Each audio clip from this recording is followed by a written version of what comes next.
got a letter from my dear sister Nettie from Indiana yesterday, out there on the rural route where she lives.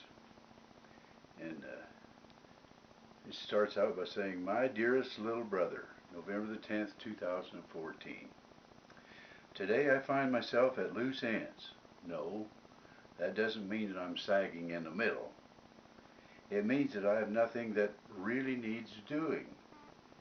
Then why, I ask myself, don't you write to your favorite person in Oklahoma City?"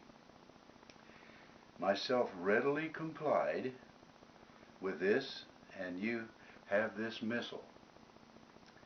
Everything outside is ready for whatever old Mr. Winter sends us.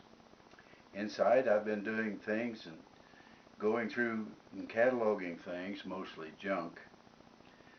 To this project, Nancy says, "Thank you, Mama." I ran across this as well as the other articles I had saved from the paper, and I thought maybe that you would want them. Since when is Louise's name changed from Ella? Or were you married and I didn't know about it? I giggled when I read that, and thought you would too. She has a sense of humor very similar to mine, and even though we didn't grow up in the same house, it became apparent. And so in letters she sent me in the past, she's included articles like this. And this one apparently was from the Daily Clintonian, because I did this missile launch in 1963. It says, "Air Force Sergeant Dale Howe helps in an ICBM launch.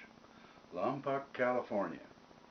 Technical Sergeant Dale M. Howe, whose wife Ella is the daughter of Mr. and Mrs. Harold Haley of Wichita, Kansas, recently helped launch a U.S. Air Force Titan II intercontinental ballistic missile from Vandenberg Air Force Base, California. The sergeant is a graduate of Clinton High School, attended the University of Wyoming during his off-duty hours. His sister, Mrs. Clarence Wallace, resides on Rural Route 3 in Clinton, Indiana." So apparently she's kept that since 1963. And most of you know I'm very punny, so she had to include some puns in this letter. "Some pertinent information," she says. "International Pun Contest winners. A group of chess enthusiasts checked into a hotel and were standing in the lobby, discussing their recent tournament victories. After an hour, the manager came out of the office and asked them to disperse. But why, they asked as they moved off. "Because," he said, "I can't stand chestnuts boasting in an open foyer." The friars behind on their belfry payments, so they opened a small florist shop to raise funds. Since everyone liked to buy flowers from the men of God, a rival florist across town thought the competition was unfair. He asked the good fathers to close down, and they would not. He went back and begged the friars to close, and they ignored him. So the rival florist hired Mr. Hugh MacTaggart, the roughest and most vicious thug in town, to persuade them to close. Hugh beat up the friars and trashed their store, saying that he'd be back if they didn't close up shop. Terrified, they did so, thereby providing that only Hugh can prevent florist friars. And on the back of this, there's a Thanksgiving poem. "Turkey, turkey everywhere. The turkey shot out of the oven and rocketed into the air. It knocked every plate off the table, and it ricocheted off a chair.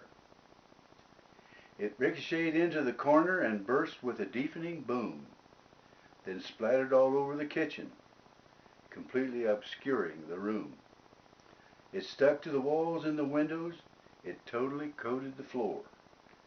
There was turkey attached to the ceiling where there'd never been turkey before. It blanketed every appliance. It smeared every saucer and bowl. There wasn't a way that I could stop it. That turkey was out of control. I scrapped and I scrubbed with displeasure, and I thought with chagrin as I mopped that I'd never again stuff a turkey with popcorn that hadn't been popped.